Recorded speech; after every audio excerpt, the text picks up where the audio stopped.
नमस्कार, आप सभी का स्वागत है जियो टॉक्स हिंदी में। आज के साप्ताहिक प्रकरण में हम बात करेंगे जो यमन में हूती समूह है, ग्रुप है, उसके बारे में।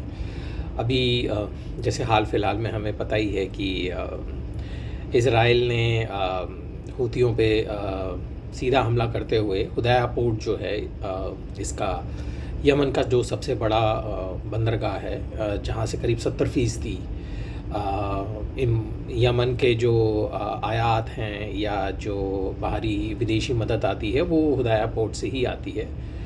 तो इज़राइली हमले में हुदैया पोर्ट जो है वो लगभग तबाह हो गया है और अभी भी मतलब वहाँ पे जो अग्निशमन दल हैं वो कार्य कर रहे हैं अग्नि को बुझाने के लिए। तो चलें आज यमन के हूतियों पे चर्चा करेंगे। इससे पहले थोड़ा सा हम यमन में जो इस समय ज़मीनी हकीकत है उसके बारे में थोड़ी बात करते हैं। यमन जो है वो इस समय करीब 3 उसमें सत्ता के केंद्र बने हुए हैं। सबसे पहला जो हूती हैं वो जो हूती ग्रुप है वो उनको ये नाम जो है वो उनके अपोनेंट्स या मीडिया ने दिया है। ये उनका आधिकारिक नाम नहीं है, आधिकारिक नाम उनका अंसार अल्लाह है। और पर उनके जो नेता हैं उनका वो हूती कबीले से आते थे और उनके नाम, उनका आखिरी नाम भी हूती था, तो इस वजह से इनको हूतीस कहा जाता है।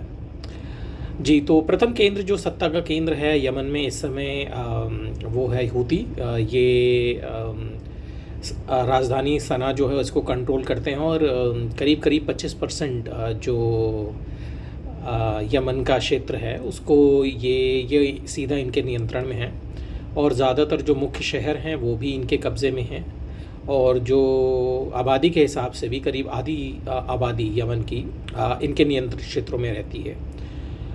दूसरा केंद्र जो है वो है जो संयुक्त राष्ट्र द्वारा रिकग्नाइज मान्यता प्राप्त जो सरकार है मंसूर हादी की, जो खुद सऊदी अरब से निर्वासन का जीवन जी रहे हैं, उनकी सरकार के पास है और वो करीब 55% क्षेत्रफल को कंट्रोल करते हैं उनकी सरकार। और तीसरा जो समूह है वो है साउदर्न ट्रांजिशनल काउंसिल STC, क्योंकि जैसे ज्ञात है हम लोगों को कि 1990 तक यमन जो था वो विभाजित था साउथ और उत्तरी और दक्षिणी यमन में, और 1990 में ही एकत्रीकरण होके आज का जो यमन गणतंत्र है, रिपब्लिक ऑफ यमन, उसकी स्थापना हुई। तो जो साउदर्न ट्रांजिशनल काउंसिल है वो उसका केंद्र जो है वो आदन में है और वो करीब 20% क्षेत्र को कंट्रोल करती है। और उनका जो प्रमुख मांग है वो ये है कि दक्षिणी यमन को यमन से अलग करके एक स्वतंत्र राष्ट्र के रूप में उसकी स्थापना की जाए। सो ये एक मोटा मोटा खाका था इस समय यमन के मौजूदा हकीकत, ज़मीनी हकीकत जो है उसके बारे में। चलिए दोबारा से हूतियों पे आते हैं। तो अंसार अल्लाह हूती जो हैं, इनका प्रादुर्भाव जो है या उत्पत्ति संगठन के तौर पे 1994 1994 में सदा प्रोविंस जो है नॉर्थ यमन में, वहाँ पे हुई। और ये मुख्यतः रूप से ज़ैदी शिया हैं। करीब 25% की आबादी जो है यमन की वो शिया हैं, ज़ैदी शिया। सो ये जो ईरान के शिया हैं उनसे थोड़े से अलग हैं वो, क्योंकि ईरान के जो शिया हैं वो जाफरी हैं, वो 12 इमाम में मानते हैं, और ये ज़ैदी यमन के जो शिया हैं वो ज़ैदी हैं, वो 5 इमामों में बिलीव करते हैं, उनका मत है। और यहाँ पे जो शिया मत है वो उसका वो ईरान से बहुत पहले का है, क्योंकि 8वीं शताब्दी में जो ज़ैद थे उनके माध्यम से यहाँ पे शिया जो मत है उसका प्रसारण हुआ। और ईरान में करीब ये मत 15 से 16वीं शताब्दी में आया है। तो हूती जो हैं वो मुख्य रूप से ज़ैदी शिया हैं और ये इनका जो प्रमुख नियंत्रण का क्षेत्र रहा है या जहाँ से इनकी एक तरह से उत्पत्ति हुई वो है नॉर्थ यमन में सदा प्रोविंस में, सदा। तो 1994 में ही गठन हुआ और उस समय जो प्रमुख मांगें थी वो ये थी कि यमन ज़ैदी शियाओं का दोबारा से एक रिवाइवल हो, एक तरह की रिवाइवल मूवमेंट आप कह सकते हैं। और दूसरा था कि जो यमन में जो केंद्र सरकार है वो काफ़ी भ्रष्टाचार में से ग्रसित है, तो उसको भ्रष्टाचार के विरुद्ध लड़ाई। तो ये एक तरह की मूवमेंट थी, राजनीतिक मूवमेंट थी 1994 तक। पर इसका जो सपोर्ट बेस रहा, जो इसके लोगों ने जो इसके प्रमुख समर्थक थे वो ज़ैदी शिया ही थे। और 2000 अगर उस समय इनकी मुख्य लड़ाई जो थी वो केवल सना जो राजधानी है वहाँ पे जो केंद्र सरकार है उससे होती थी। तो ये पहले ये जो मूवमेंट चली कि ये शुरू से ही एक सशस्त्र संघर्ष नहीं था, पर 2004 में जो इनके संस्थापक नेता थे हुसैन अल हूती, उनका 2004 में जो अली अब्दुल्ला साले जो समय के राष्ट्रपति थे उनकी सेना के द्वारा वो मारे गए ऑपरेशन में। तो 2004 से जो हूती हैं उन्होंने सशस्त्र विद्रोह का रास्ता चुना और सशस्त्र विद्रोह उस समय से काफ़ी प्रबल हुआ। और अगर हम अभी हाल फिलहाल में करीब 10-12 वर्षों की बात करें तो हूती जो हैं इन्होंने 2011 में जो अरब क्रांति आई थी, अरब स्प्रिंग, जो ट्यूनीशिया से शुरू हुई और बाद में इजिप्ट में और यमन में भी वहाँ पे सत्ता में परिवर्तन हुआ इस क्रांति से, उसमें भी हूती जो थे उन्होंने अली अब्दुल्ला साले का विरोध किया उस समय के राष्ट्रपति को और उनको सत्ता से हटाया।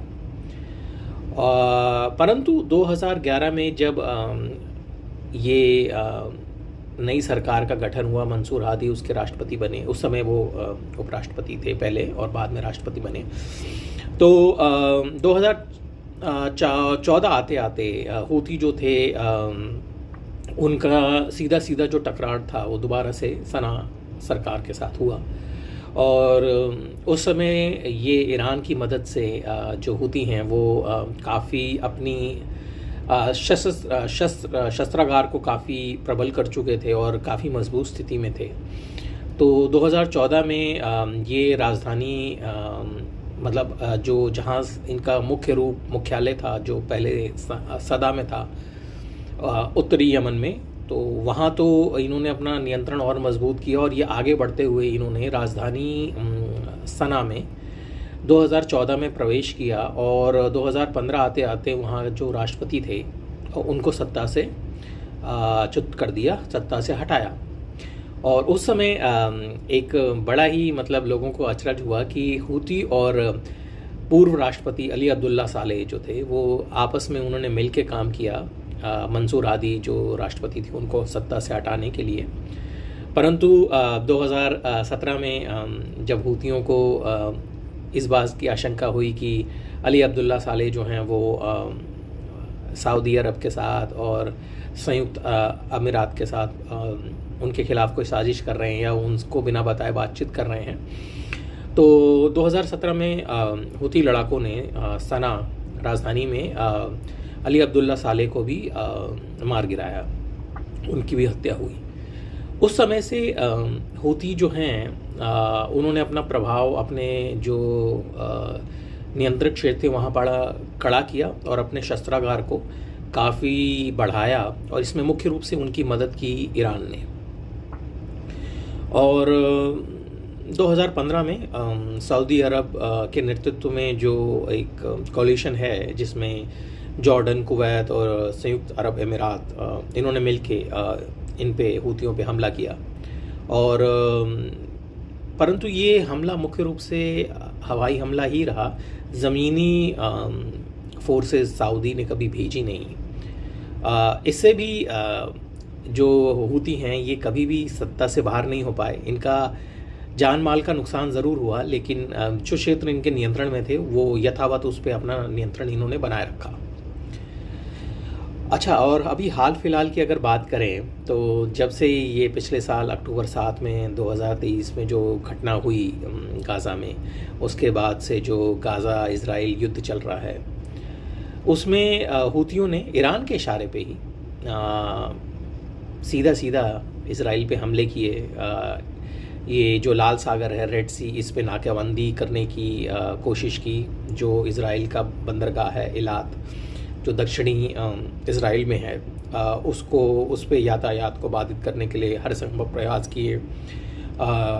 मिसाइल्स, प्रक्षेपास्त्र जो थे वो इज़राइल पे इन्होंने दक्षिणी इज़राइल पे दागे, ड्रोन्स का हमला किया। तो ये गाहे-बगाहे 2-3 माह से ये हमले काफ़ी बढ़ रहे थे और ये कयास लगाया जा रहा था कि इज़राइल इसका कोई बड़ा कड़ा जवाब ज़रूर देगा, और यही हमने अभी देखा 1-2 दिन पहले कि ये इज़राइल ने हमला किया हुदाया पोर्ट पे। तो मित्रों, हूतियों की ये एक मोटी-मोटी रूपरेखा थी कि ये किस तरह से काम करते हैं, लेकिन परंतु आज इनकी जो राजनीतिक मांगें थी या राजनीतिक विचारधारा थी, वो कहीं पीछे छूट गई और आज ये केवल एक ईरान की हाथ की कठपुतली बने हुए हैं। क्योंकि अगर आज भी देखें तो यमन की खुद अपनी बहुत सारी मुश्किलें हैं। वहाँ पे जो एक बहुत जनसंख्या का बहुत बड़ा भाग जो है वो भूख से परेशान है। मतलब वहाँ पे ज़रूरी सामान वो नहीं है। आम भुखमरी और महामारी का हमेशा से वहाँ पे अभी हाल फिलहाल में प्रकोप बना हुआ है, पर हूती जो हैं उनको इस बात की कोई ख़ास चिंता दिखाई नहीं देती और वो बड़े ही एक तरह से कहें कि ईरान का जो प्रोपेगेंडा है या ईरान की जो गोद है उसमें जाके बैठ गए हैं और उन्होंने अपने आप को एक तरह से ईरान के हवाले कर दिया है। और नहीं तो अगर आप देखें तो इज़राइल से इनका कोई सीधा सीधा टकराव नहीं था, परंतु इन्होंने ईरान के इशारे पे ये किया। और अब जो भी इसमें युद्ध में होगा वो तो आने वाला समय ही बताएगा, परंतु इसका जो मुख्य नुकसान उठाएंगे वो यमन की आम जनता ही उठाएगी, जो बड़ा ही दुर्भाग्यपूर्ण है। मित्रों, आप सभी से निवेदन है कि आप जियो टॉक्स हिंदी को सब्सक्राइब करें। हमारी कोशिश रहती है कि जो हम लोग मुख्य रूप से जो समाचार देखते हैं हम उनके पीछे क्या वजहें हैं उनके ऊपर विस्तृत चर्चा करें और चीज़ों को समझने की कोशिश करें।